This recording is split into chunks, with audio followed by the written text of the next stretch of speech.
guys, welcome back to our channel Euclid Mathematics and yet another video on group theory. I started already a factor group, question group in my previous lectures. So if you wanted to see factor group, question group, you can check it into my playlist.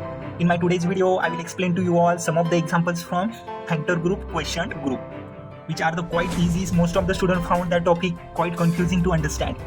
That's why I felt that these lectures are more important, because this is the more important topic for SET, NET, GATE and other competitive exam too. Okay, so in my today's video, I will explain to you all one of the example here, which is on factor group or question group. Okay, so I know what is the normal subgroup and what other the concept which I explained in my previous lecture. So you need to know first of all this concept, then you can understand this example. Okay, I'll try to explain from deep also. So you can now let's go for our today's lecture. I will explain to you all some of the examples here. Okay, so here you can see I consider G as a Z integer group is a cyclic, then Z by 6Z is a cyclic or not. Okay, we have to find out whether it is cyclic or not. Okay, so first of all we have to check Z by 6Z exist or not, whether that factor group exist or not exist. Okay, so we know that Z is infinite group and 6Z is also. Okay, and MZ is a subgroup of Z, or NZ is a subgroup of Z. This one is a standard result too. Okay, or you can check the other way to find out whether it is subgroup or not. In my previous lecture I explained. Okay, so 6Z is a subgroup of Z. Okay, and 6Z is a normal subgroup of Z. Z is an infinite cyclic group. Okay, and 6Z also. 6Z is a infinite Z is infinite cyclic group, and then 6Z is a normal subgroup of Z. Okay, then order of Z by 6Z, we have to find out order of Z by 6Z. We cannot say directly that infinite group is cyclic or not. Okay, or its factor group cyclic or not.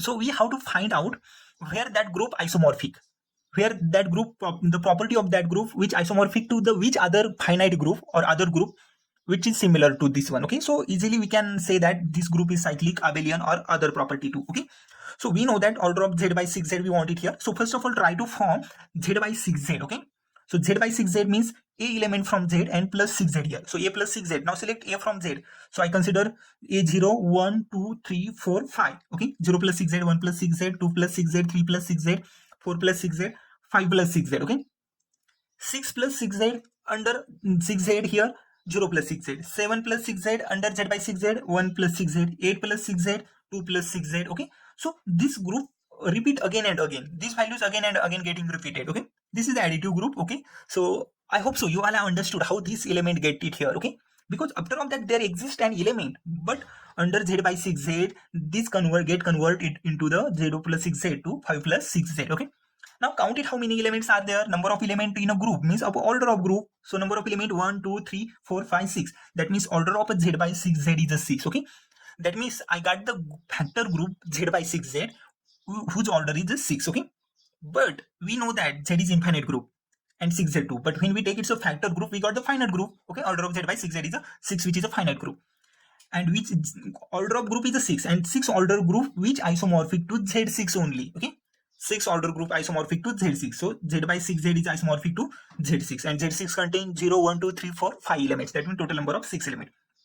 Okay, so Z by 6Z which is isomorphic to Z6. Okay, and we know that Z6 is a cyclic group, abelian group. Okay, so if G is equal to Z is a cyclic, then Z by 6Z I got it here, which is also cyclic. Okay, this is the way to find out where that group isomorphic or not. Okay, so I explained in my other video that order 1 group, order 2 group, order 3, 4, 5, 6, 7, 8, 9 and so on, all group, where are these group isomorphic. Okay, so this is very much important to find out in group theory, our infinite group or any other group where it is isomorphic, to check their properties for abelian, cyclic. Okay, where they are isomorphic or not, number of elements are present or not. For this we need to know. Okay, so for that you can check it into my playlist. I uploaded a similar video there. I hope so you all have understood my today's lecture. Okay, so in my previous lecture I explained to you all Z by MZ isomorphic to ZM. Okay, this way you can go also here, you get the quick answer. This lecture is very much important for NET, SET, GATE and other exam too. So if you have any doubt, comment me in the comment section. Okay, I hope so you all have understood my today's lecture. Thank you everyone. Thank you for my today's lecture. They will do everything to feel a bit alive. They will do everything to feel a bit alive.